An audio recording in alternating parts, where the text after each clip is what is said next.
시편 1편 1절에서 6절까지의 말씀, 구약성경 제가 가지고 있는 성경으로 805면이 되겠습니다. 네, 이 정도는 다 외우고 계실 줄 믿습니다. 그렇다고 해서 고개 들으라고 또 시험 되니까요. 우리 한 목소리로 보겠습니다. 시작.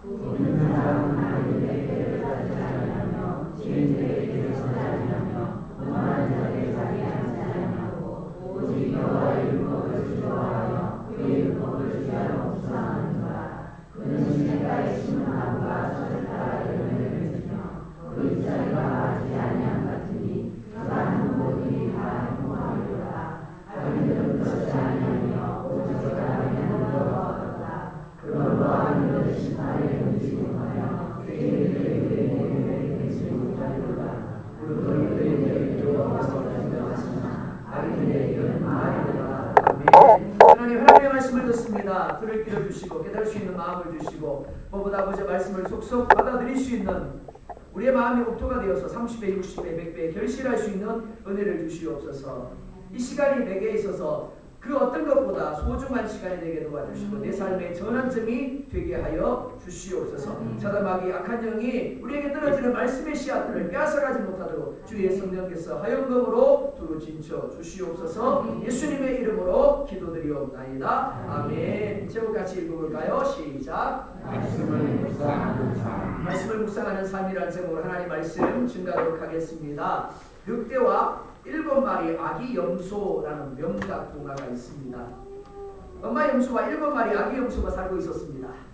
어느 날 엄마 염소가 시장에 가면서 아기 염소들에게 이렇게 말을 합니다. 얘들아, 엄마가 없는 동안 집 잘 보고 있어라. 혹시 누가 찾아와서 문을 두드려도 절대 문을 열어주어서는 안 된다. 특히 못된 먹보 늑대를 조심해야 된다. 목소리도 거칠고 손발도 시커먼 늑대가 호시탐탐 너희를 노리고 있으니까 말이야. 그리고 엄마가 시장에 갔습니다. 엄마가 나가자마자 늑대가 침을 삼키며 문을 두드립니다. 이렇게 말합니다. 얘들아, 엄마야, 어서 문을 열어줘. 아이들이 이렇게 이야기합니다. 우리 엄마는 거친 목소리가 아니라 고운 목소리라. 그랬더니 늑대가 금세 자기의 거친 목소리를 곱게 바꾸어서 말을 합니다. 그러자 또 아기 염소가 이렇게 이야기합니다. 우리 엄마의 말은 시커멓지 않아. 그랬더니 늑대가 밀가루를 자기 시커먼 발에 바르면서 보여줍니다. 그리고 어떻게 되었을까요? 아기 염소들이 문을 열어주자 들어가서 아기 염소들을 잡아먹어 버립니다. 디모데후서 3장 1절에서 5절을 보면 이렇게 말씀을 합니다. 내가 이것을 알라 말세에 고통하는 때가 이러리니 사람들은 자기를 사랑하며 돈을 사랑하며 자긍하며 교만하며 회방하며 부모를 거역하며 감사치 아니하며 거룩하지 아니하며 쾌락을 사랑하기를 하나님 사랑하는 것보다 더하며 경건의 모양은 있으나 경건의 능력은 부인하는 자니 이 같은 자들에게서 네가 돌아서라. 우리가 살아가고 있는 이 시대를 말세라고 할 때 말세가 아니에요 라고 말할 사람이 몇 사람이나 될까요? 우리가 살고 있는 이 세상의 마지막에 예수님의 재림이 이루어지게 될 겁니다. 그런데 디모데후서 3장 1절 이하의 말씀은 말세의 세상이 이렇게 타락할 것이다 라고 말씀하지 않습니다. 제가 읽어드린 디모데후서 3장 1절로 5절까지의 말씀은 세상에 대한 이야기가 아닙니다. 교회에 대한 이야기입니다. 그리스도인들에 대한 이야기입니다. 4절에 보면 이렇게 말씀을 합니다. 쾌락을 사랑하기를 하나님 사랑하는 것보다 더하며 누가요? 그리스도인들이요. 5절에 이렇게 말씀을 합니다. 경건의 모양은 있으나 경건의 능력은 부인하는 자니 누가 그런다고요? 세상이 아닙니다. 교회가 그럴 것이라는 겁니다. 그리스도인들이 그럴 것이라는 겁니다. 그리고 누가복음 18장 8절 하반절을 보면 이렇게 말씀을 합니다. 말세에 세상에서 믿음을 찾아보겠느냐. 지구촌에 얼마나 많은 교회들이 있습니까? 그리고 얼마나 많은 그리스도인들이 있습니까? 그런데 예수님은 전혀 뜻밖의 이야기를 합니다. 내가 올 때 세상에서 믿음을 찾아보겠느냐. 이 말을 잘 새겨 들으시기 바랍니다. 말세에 교회가 없다는 이야기가 아닙니다. 말세에 예배하는 그리스도인들이 없을 것이다 라는 말씀이 아닙니다. 참믿음의 사람을 찾아보지 못할 것이다 라고 하시는 겁니다. 디모데후서 3장은 쾌락을 하나님보다 더 사랑하고 경건의 모양은 있으나 경건의 능력을 부인한다라고 말씀을 합니다. 무슨 말인가 하면 교회는 많은데 그리스도인은 많은데 참으로 믿는 사람, 말씀에 순종하는 사람은 찾아보기 힘들 것이다 라고 말씀하는 겁니다. 우리가 사는 시대는 세상의 밑으로 소금으로 세워진 교회가 세상을 염려하고 가르치는 것이 아니라 세상이 오히려 교회를 염려하고 세상이 오히려 그리스도인들을 염려하는 시대가 되어버렸습니다. 동화 속의 늑대처럼 목소리를 그럴듯하게 바꿀 수 있습니다. 시커먼 말에 밀가루를 발라서 늑대가 아닌 것처럼 보이게 할 수도 있습니다. 하지만 늑대가 아닌 것이 아닙니다. 정말 늑대가 아니길 원한다면 먼저 내가 늑대라는 것을 인식해야 합니다. 지금 내가 늑대인 것이 문제라는 것이 인식되어져야 되는 겁니다. 내가 경건의 모양은 있으나 경건의 능력을 부인하는 자이고 내가 하나님 사랑하는 것보다 쾌락을 더 사랑하고 있음을 먼저 인정해야 하는 겁니다. 그것이 문제라고 또 인식해야 되는 겁니다. 그리고 그 문제를 해결하기 위해서 예수 그리스도를 내 마음에 모셔드려야 하고 그 예수님이 나를 주장하도록 내 삶의 결정권을 내어드려야 되는 겁니다. 그럴 때 존재가 바뀌게 되고 생각이 바뀌게 되고 말이 바뀌게 되고 삶이 바뀌게 되는 겁니다. 그리고 그 도구로 쓰임받는 것이 바로 하나님의 말씀입니다. 지난주에 그리스도인들이 가장 중요하게 여겨야 할 것이 하나님의 말씀이라고 했습니다. 하나님의 말씀만이 진리입니다. 그렇기 때문에 그리스도인들의 삶에 있어서 결코 뗄래야 뗄 수 없는 것, 떨어질 수 없는 것이 바로 말씀입니다. 히브리서 4장 12절은 이렇게 말씀을 합니다. 같이 봅니다. 시작. 하나님의 말씀은 살아있고 활력이 있어 사울의 말씀 어떤 것보다도 예리하여 몸과 영과 및 관절과 골수를 찔러 쪼개기까지 하며 또 마음의 생각과 뜻을 판단하나니. 아멘. 하나님의 말씀이 우리 안에 들어옵니다. 그리고 어떤 현상이 나타난다고요? 우리의 마음을 꿰뚫어서 우리의 영혼과 우리의 정신과 우리의 몸을 찔러 쪼갠다라고 말씀을 합니다. 그리고 믿음이 만들어지는 겁니다. 그 믿음으로 말미암아 우리의 생각이 바뀝니다. 우리의 말이 바뀌고 우리의 습관과 태도가 바뀌어지는 겁니다. 로마서 10장에서 이렇게 말씀하죠. 믿음은 들음으로, 들음은 하나님의 말씀으로 말미암느니라. 하나님의 말씀이 내 안에 들어오지 아니하고는 믿음이 만들어질 수 없는 겁니다.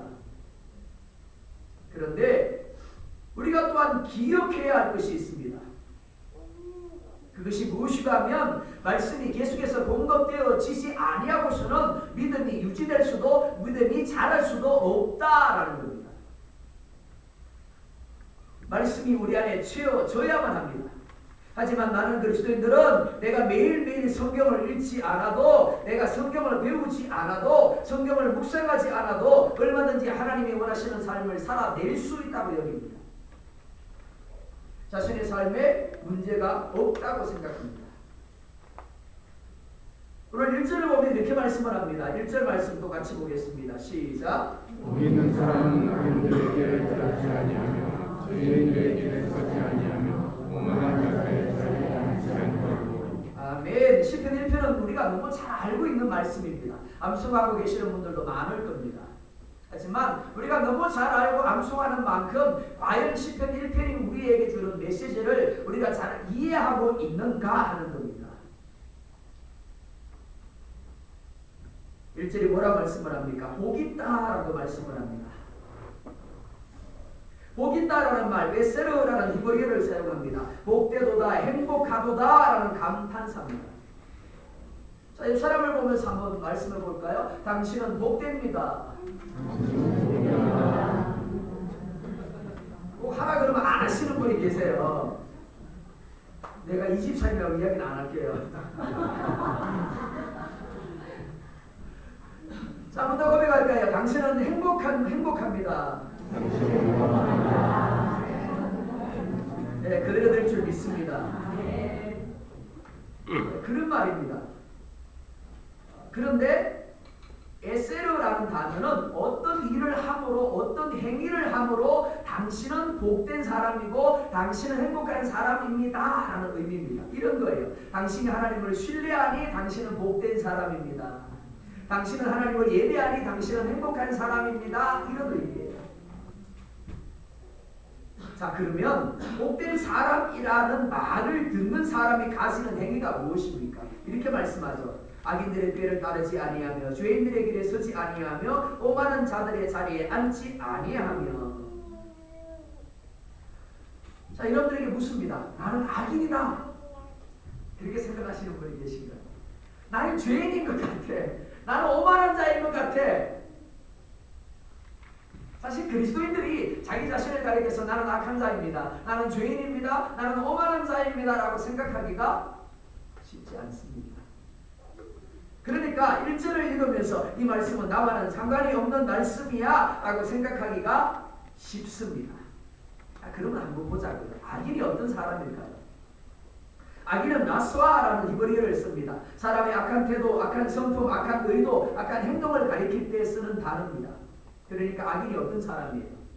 악한 태도를 가진 사람, 악한 성품을 가진 사람, 악한 생각을 가진 사람, 그리고 악한 행위를 가진 사람이 악인인 겁니다.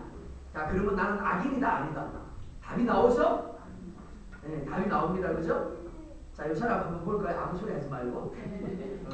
예. 그런 겁니다. 에베소서 2장 3절을 보면 이렇게 말씀을 합니다. 같이 볼게요. 시작.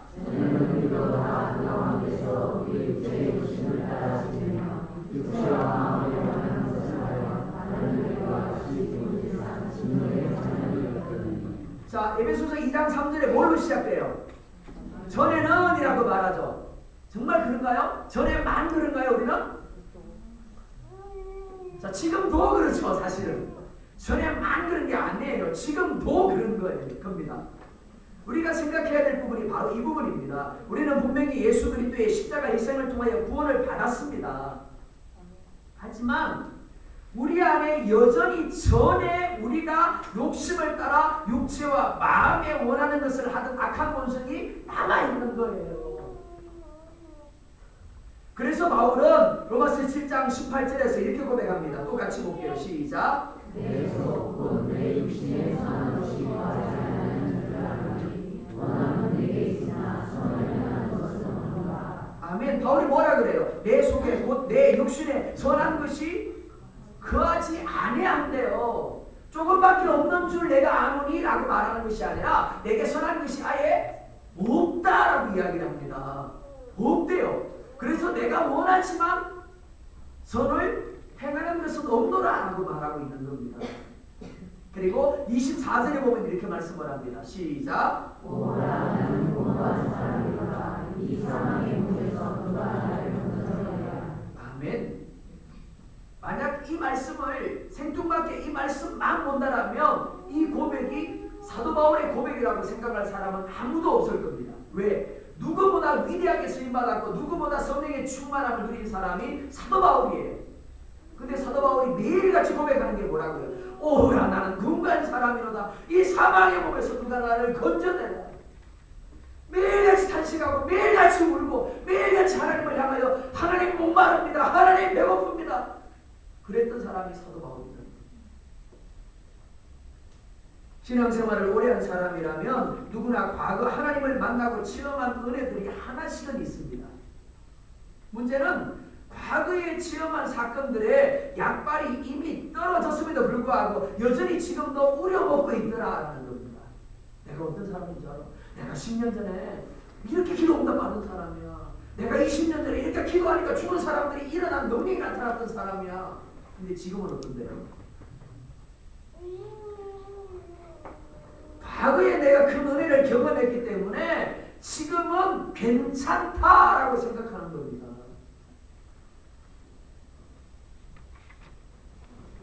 하지만 바울은 자기 안에 선한 것이 거하지 않는다라고 고백을 합니다. 자기 안에서는 선한 것이 나올 수 없다라고 고백을 합니다.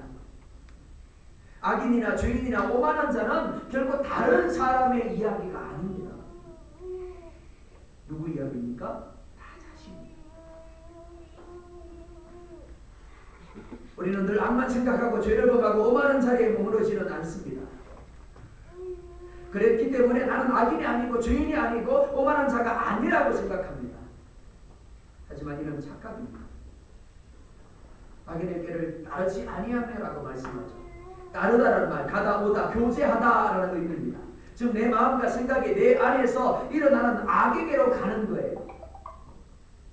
그리고 오는 겁니다. 그리고 악과 교제하는 겁니다. 그리고 수다는 머무르다라는 의미입니다. 그리고 앉다는 살다라는 의미입니다. 우리말에 바늘 도둑이 소 도둑이 된다는 말이 있습니다. 누구나 처음부터 타락하지 않습니다. 누구나 처음부터 오만한 자가 되지 않습니다. 악한 사람과 자주 만나다 보면 악한 사람의 행위를 본받게 됩니다. 죄인과 오랜 시간 함께 하다 보면 그 사람을 닮아서 죄인이 되는 겁니다. 오만한 사람과 함께 살다 보면 자신도 그렇게 오만한 사람이 되는 겁니다. 자식을 보면 누가 보이죠? 옆집 아저씨가 보이죠? 그러면 큰일 나는 겁니다. 그죠? 오해받는 겁니다. 자식을 보면 부모가 보입니다. 자식이 말하는 것을 보면 그 부모가 말하는 게 보여요. 자식이 행동하는 것을 보면 부모가 행동하는 것이 보입니다. 왜요? 함께 살았기 때문에 그렇습니다. 그게 안따요. 함께 살면서 그 자식들을 향하여 내가 말하는 것을 보여줬어요. 내가 행동하는 것을 보여줬어요. 교제하게 한 겁니다. 그러고는 뭐라 그래요? 도대체 니는 누구 닮아가지고 내가 그런 사람이고 내가 그렇게 살았기 때문에 자녀가 그렇게 된 겁니다. 하지만 오늘 본문은 내가 그런 사람을 만나고 그렇게 될 수 있다라는 이야기가 아닙니다. 바로 내가 그런 사람이라는 것을 말씀하고 있는 겁니다.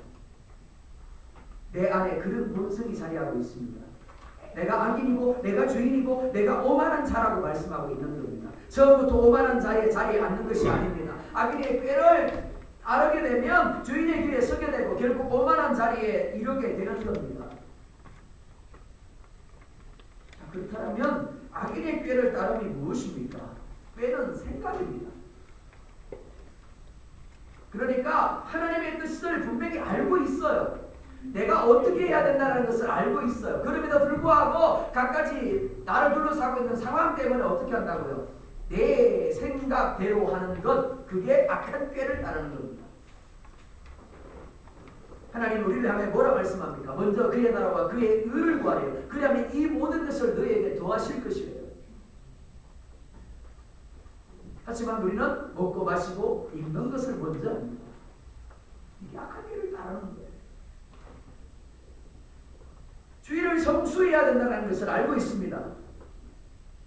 하지만 주일 예배 자리가 아니라 엉뚱한 자리에 가서 앉아 있는 거예요. 그게 뭐라고요? 악한 꾀를 따르는 겁니다. 주일 예배만이 아니라 수요 예배와 새벽 예배가 있다는 것을 알아요. 그리고 그 예배에 내가 가야 한다는 것도 알아요. 하지만 뭐라고 생각을 합니까? 수요 예배를 갔다 왔으면 되지 무슨 수요 예배, 새벽 예배까지 가야 되냐고 생각하는 겁니다. 그게 악한 꾀예요. 그게 반복되면 죄인의 길이 되고 더 반복되면 아예 하나님을 무시하고 자기 길을 가는 거예요.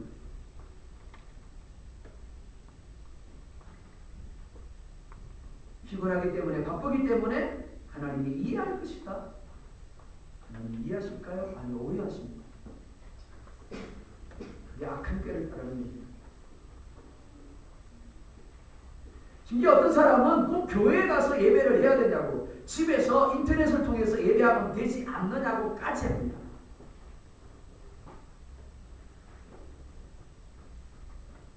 순모임이나 선교회나 부수행사도 마찬가지입니다. 오늘 성경 골든벨이 있습니다. 분명히 가지 말라고 이야기했는데도 가려고 하는 분들이 있을 겁니다.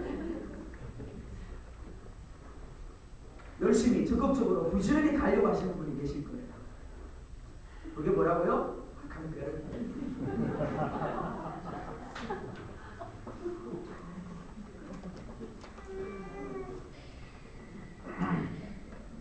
성경을 보는 것도 마찬가지고 기도하는 것도 마찬가지입니다. 성경을 보고 기도해야 한다는 것을 알고 있습니다. 그렇지 않으면 내가 넘어진다는 것도 알고 있어요.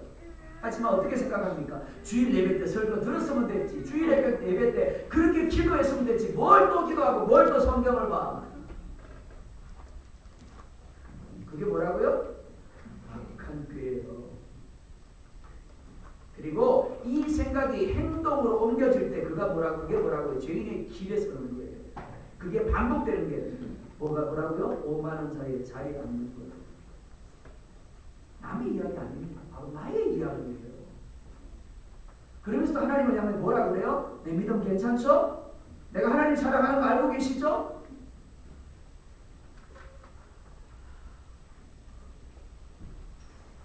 오늘 본문은 이러한 생각, 이러한 태도, 이러한 삶의 방식들을 따르지 아니하고 서지 아니하며 앉지 아니하는 자가 복되다라고 말씀을 합니다. 따르지 않아야 된다라는 겁니다. 서지 않아야 된대요. 앉지 않아야 된대요.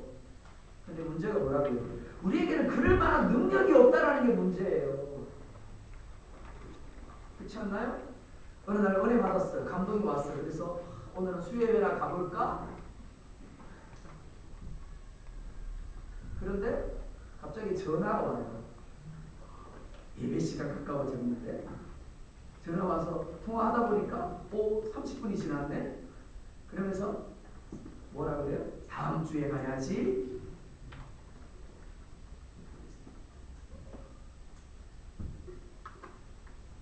바울이 우리를 향하여 쉬지 말고 기도하라고 하는 이유가, 성령 충만을 받으라고 하는 이유가 바로 여기에 있습니다. 우리에게는 한순간도 하나님의 은혜가 필요 없는 순간이 없습니다. 한순간도 기도로 하나님을 의뢰하지 않아도 괜찮은 때가 없습니다. 왜냐하면 우리 안에는 뭐만 있기 때문에요. 악으로만 가득하기 때문에 그렇습니다. 저희 이야기가 아니에요. 바울의 고백입니다. 내 안에 소리 거지 않는다고 합니다. 이것을 인정해야 합니다. 그래야만 하나님을 향하여 목마른 자가 되고 배고픈 자가 되고 갈급한 사람이 될 수 있는 겁니다. 사도 바울이 자신에 대하여 오라 통관자로다 누가 나를 이 사망의 몸에서 건져낼고 하며 탄식하지 않았습니까? 바울이 그랬다라고 한다면 우리는 도해야 되는 거예요. 믿음이 없다라고 생각하는 사람은 도해야 되는 겁니다. 자기 자신에게 목사님 저는 믿음이 없는가 봐요. 믿음이 부족한가 봐요. 그러고는 예배 안 해요. 그러고는 말씀 안 봐요. 그러고는 기도 안 해요.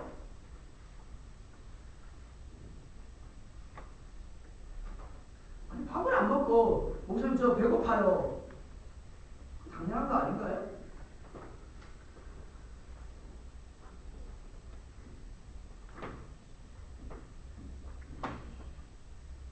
우리 중에 그 누구도 자기 자신에 대하여 나는 괜찮아 라고 자신할 수 있는 사람이 없습니다. 저도 마찬가지예요. 여러분들 과거에 은혜 많이 받으셨잖아요. 저도 전도사 시절에 그리고 학생 시절에 누구 못지않은 하나님의 역사와 은혜를 경험했어요. 그래서 오늘 목사의 자리에 있는 거예요. 근데 그 과거에 비하면 지금은요 저는 너무 형편없어요. 오히려. 그래서 예배할 때마다 미칠 것 같아요. 한마디로. 과거에 누렸던 그 하나님이 누려지지 않으니까 우리는 언제라도 우리 안에서 일어나는 영적 전쟁의 결과에 따라서 악을 따라갈 가능성을 갖고 있는 존재들입니다. 이걸 잊어버리시면 안 되는 거예요. 자, 그러면 어떻게 해야 될까요? 우리가 악인이고 우리가 죄인이고 우리가 오만한 자인데 거기를 가지 말래요. 가지 않기 위해서 어떻게 해야 될까요? 2절 보면 이렇게 말씀을 합니다. 2절 보겠습니다. 시작.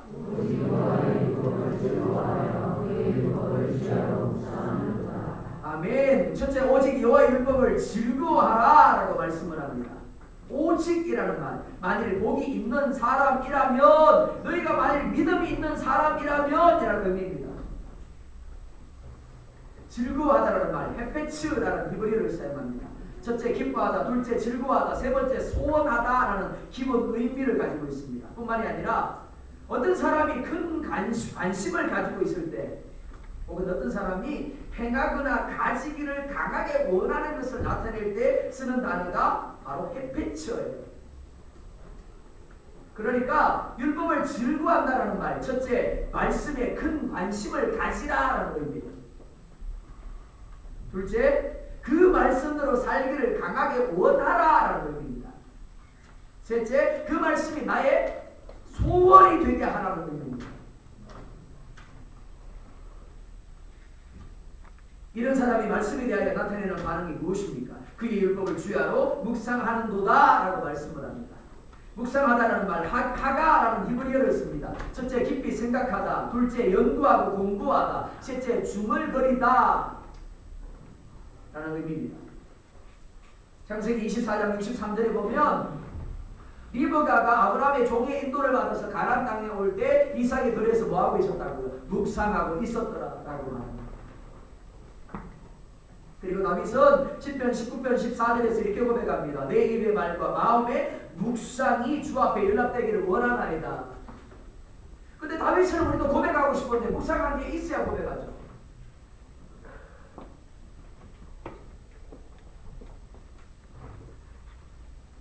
또한 요수아 1장 8절을 보면 하나님께서 요수아에게 이렇게 말씀을 합니다. 이 율법책을 내 입에서 떠나지 말게 하며 주야로 뭐해요? 그것을 묵상하여 그 가운데 기록한 대로 다 지켜 행하라. 그리하면 내가 너를 떠나지 아니하고 라고 말씀합니다. 내가 모세와 함께 했던 것처럼 너와 함께 할 거야. 그리고 가나안 땅을 차지하게 할 것이고 너를 두려움의 존재가 되어서 모든 사람들 위해 뛰어나게 할 거야. 무슨 말이에요? 우리가 하나님의 말씀을 묵상하고 그 가운데 기록한 대로 순종하게만 하면 우리가 삶에서 필요로 하는 모든 복들을 하나님이 알아서 주시겠다는 겁니다.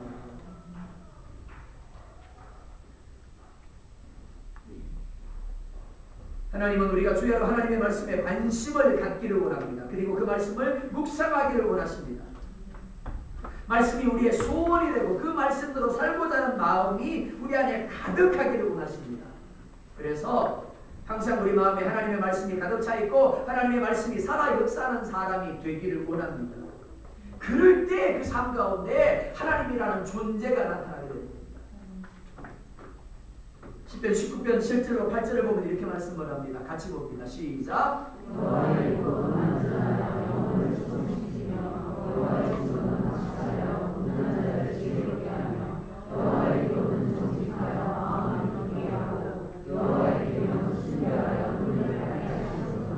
하나님의 말씀이 어떤 능력을 가지고 있는가를 말씀하는 부분입니다. 첫째, 여호와 율법은 영혼을 소성시킨다라고 말씀하죠. 우리의 영혼을 새롭게 한다라고 말씀을 합니다. 두 번째요, 지혜롭게 한다라고 말씀을 합니다. 하나님 내게 지혜 주세요라고 기도하지 마세요. 뭐 하면 된다고요? 하나님의 말씀 묵상하면 돼요. 그러면 그 말씀의 능력이 우리 가운데 지혜를 가득하게 하는 겁니다. 사업 잘하시려거든 뭐 하라고요? 말씀 묵상해요. 나 사업 안 돼요. 안 돼요. 목사님 기도해 주세요. 왜 그렇다고요? 하나님의 지혜가 없으니까요. 하나님의 지혜가 임하면 보는 눈이 생깁니다. 그러니까 사업에 능력이 주어지게 되는 겁니다. 직장생활도 마찬가지예요. 공부도 마찬가지예요. 나는 자기 능력 가지고 이렇게 총리가 되었나요? 아니요. 유일하게 바벨론과 바사라는 두 나라의 총리가 되었던 사람이 다니엘이에요. 그의 비결이 어디 있다고요? 하나님의 말씀을 묵상하는 것입니다. 하나님이 그에게 말씀 묵상을 통하여 지혜를 주신 겁니다. 뿐만이 아니라 마음을 기쁘게 하며 눈을 밝게 하는 능력이 있다라고 말씀을 합니다. 그렇기 때문에 여전히 내 안에 악한 본성이 남아있지만 그 말씀의 능력으로 말미암아 악한 본성을 따르지 아니하고 주인의 길에 서지 아니하며 오만한 자리에 앉지 않게 되는 겁니다. 뿐만 아닙니다. 3절 보면 이렇게 말씀을 합니다. 3절 봅니다. 시작.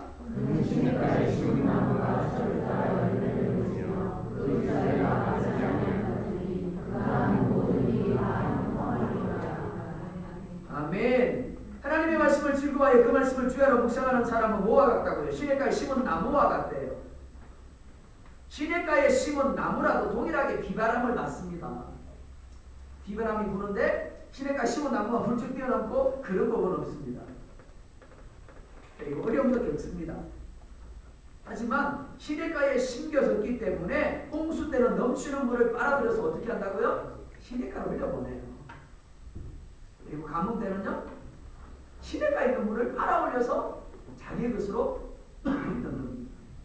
그래서 뭐라고 그래요? 그 잎사귀가 마르지 아니한 같으니라고 말씀합니다. 그리고 그가 하는 모든 일들이 다 형통하리라고 말씀을 합니다. 왜요? 말씀이 살아있기 때문에. 말씀으로 말미암아 주변 상황이 어떠한 것과는 상관없이 믿음의 말을 하게 되고 믿음의 행동을 하게 되고 그렇게 말씀에 순종하는 자에게 하나님이 약속하신 축복을 누리게 하시는 겁니다. 그리고 말씀이 우리의 삶에 일어나는 각가지 상황들에 대한 답을 줍니다. 그리고 능력을 주는 겁니다. 그렇기 때문에 말씀을 주야로 묵상하는 자는 최고의 절망의 상황 속에서도 오히려 하나님을 신뢰하고 참여할 수 있게 되는 겁니다. 반대로 아무리 신앙생활을 오래 해도 말씀을 묵상하지 않으면 그럴 수 없는 겁니다. 목회자도 마찬가지예요. 어느 순간 은혜에서 은혜가 탁 떨어져 버리면요. 저도 그렇거든요. 짜증만 나고 모든 게 다 막 귀찮고 정말 머리 감고는 산속에 들어가고 싶은 그런 생각이 들 때가 있어요. 그게 왜 그렇다고요? 내 안에 말씀이 없는 거예요. 말씀이 없는 겁니다.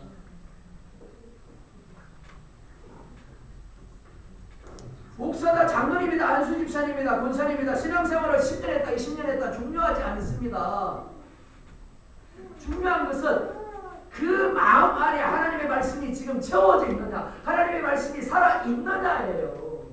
그렇지 않으면 껍데기에 불과한 겁니다.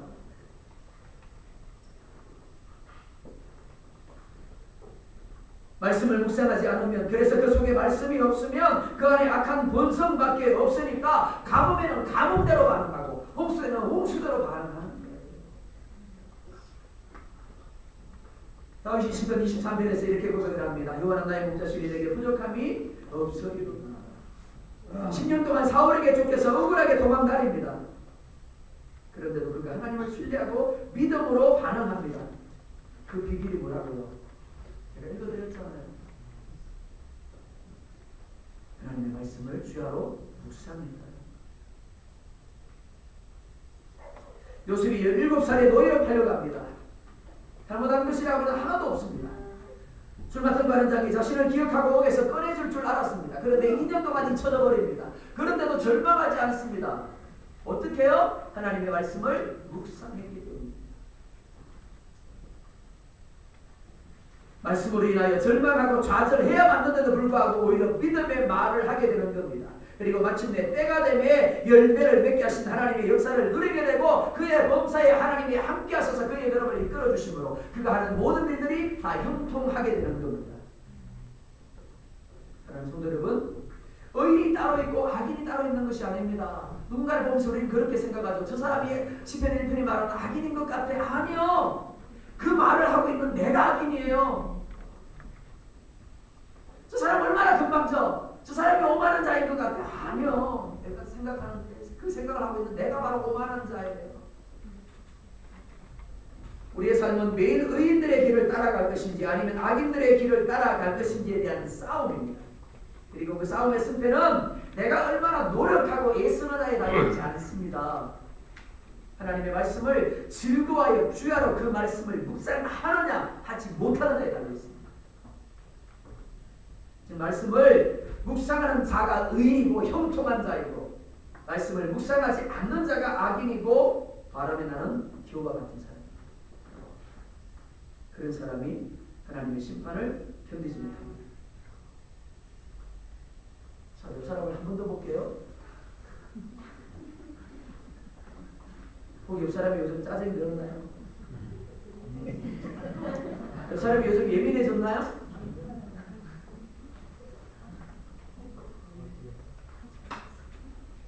악인은 그 마음에 평강이 없습니다. 무엇보다 하나님의 심판을 견디지 못하니까 자꾸만 밖으로 쏟아내게 됩니다. 그래서 짜증내죠. 그래서 아무것도 아닌 것에 대하여 예민하게 반응합니다. 그러다 보니까 그 사람이 있는 곳에 다툼이 일어납니다. 분쟁이 일어납니다. 5절에 이렇게 말씀을 합니다. 그러므로 악인들은 심판을 견디지 못하며 죄인들이 의인들의 모임에 들지 못하리로다. 여러분들이 구원을 받았느냐 구원을 받지 않았느냐의 문제가 아닙니다.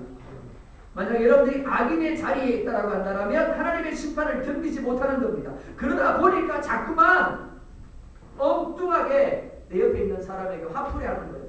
문제를 일으키는 겁니다. 그걸 깨달으셔야 됩니다. 내가 하는 말이 지금 문제가 있어요. 내가 반응하는 태도가 행동들이 문제가 있어요. 그럼 지금 나는 어디에 있다고요?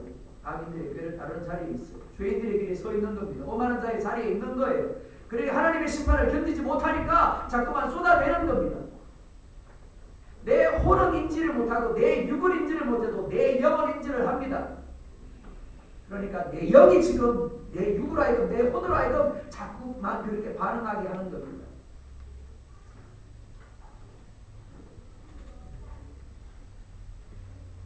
죄인들이 의인들의 모임에 들지 못하리로다 라고 말씀을 합니다. 교회와 세상 공동체의 다름이 무엇일까요? 세상 공동체는 자기 이익을 위한 모임이고 교회는 하나님의 말씀을 위한 모임입니다. 그러니까 교회 모임은 결코 자신이 좋아하는 사람끼리 모이면 안 되는 겁니다. 끼리끼리가 되면 안 돼요. 그거 뭐라고요? 악인들의 길을 따르는 겁니다. 죄인들의 길을 가는 것이고 오만한 자의 자리에 앉는 거예요. 내 마음에 들지 않아도 나를 힘들게 하고 나를 아프게 할지라도 어떻게 해야 된다고요? 내가 다가가야 돼요.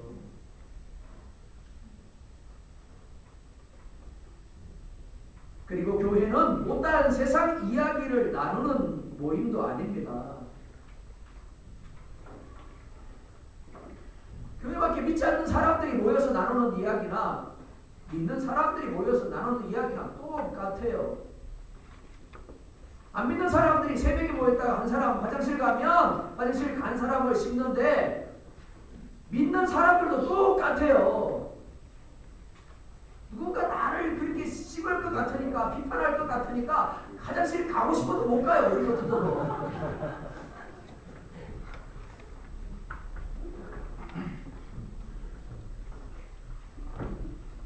교회는 말씀을 따라 하나님을 아버지로 부르는 자녀들이 장차 임할 천국을 준비하는 모임이고 장소입니다. 그리고 믿음으로 살면서 얼마나 많은 아픔들을 겪습니까? 얼마나 많은 실패를 겪어요? 얼마나 많은 상처들을 받습니까? 그 아픔을, 그 실패를, 그 상처를 가지고 와서 뭘로요? 하나님의 사랑으로, 하나님의 말씀으로 나누고 치유하고 격려하고 회복되는 장소가 바로 교회인 거예요. 만약 그러하지 아니하더라면 우리는 교회라는 이름은 가졌지만 실상은 단지 죄인들의 모임을 장수만 옮겨온 것에 불과한 거예요. 의인들의 모임이 아닙니다. 의인들의 모임에는 뭐가 있어야 된다고요? 하나님의 말씀 묵상한 이야기가 있어야 돼요. 동화속 이야기처럼 밀가루 발라서 겉모습만 의인이 되어서는 안 됩니다. 그리스도인이십니까? 정말 여러분들이 구원을 받으셨습니까? 그렇다고 한다면 이제 바뀌어야 하는 겁니다. 6절에 이렇게 말씀을 합니다. 무릇 의인들의 길은 여호와께서 인정하시나 악인들의 길은 망하리로다. 말씀을 사모하고 그 말씀대로 살려고 소원하는 자, 그래서 말씀을 주야로 묵상하는 자가 의인입니다. 반대로 아무리 교회 생활 오래 해도 아무리 신앙이 좋은 것 같아도 하나님의 말씀을 묵상하지 않는 자가 악인입니다. 그 길은 망할 수밖에 없습니다. 왜냐하면 그 속에 있는 악한 본성대로 살 수밖에 없기 때문에 그렇습니다. 우리 스스로 악한 길을 가고 싶지 않다고 해서 가지 않을 수 있는 것이 아닙니다. 언제나 나의 마음은 악을 따라갈 준비가 되어 있습니다. 따라서 하나님의 말씀이 내 안에 충만하게 채워지고 그 말씀이 살아서 내 마음과 내 생각을 주장할 때만 하나님이 인정하시는, 그리고 하나님이 주시려고 하는 의인의 길, 고개 자리에 거할 수 있게 되는 겁니다. 우리가 목숨 걸고 그 어떤 일보다도 우선해서 하나님의 말씀을 묵상해야 되는 이유가 바로 여기에 있습니다. 디모데 남성교에서 성경 불문배를 준비했습니다. 여러분 얼마나 준비하셨습니까? 쌀, 저건 내 거야. 동기가 어떻든 좋습니다. 어쨌든 하나님의 말씀을 묵상하게 되고 하나님의 말씀을 생각하니까 참 좋은 기회라고 생각이 되었습니다. 우리 디모데 남성교회만이 아니라 그 많은 기관들이 이런 기회들을 자주 만들었으면 좋겠습니다. 그래서 억지로 하나님의 말씀을 묵상할 수 있었으면 좋겠습니다. 바라기는 말씀을 사모하시기 바랍니다. 말씀을 여러분의 소원으로 삼으시기 바랍니다. 그래서 할 수 있는 한 성경을 많이 읽고 배우는 일에 열심을 내시기 바랍니다. 그리고 말씀을 꾸준히 듣고 묵상하며 순종하시기 바랍니다. 그런 사람의 삶을 하나님이 말씀하신 대로 범사에 형통하게 하실 겁니다. 그리고 때가 되면 반드시 열매를 맺게 하실 줄 믿습니다. 여러분에게 주님으로 축원합니다. 기도하겠습니다. 1분만 기도.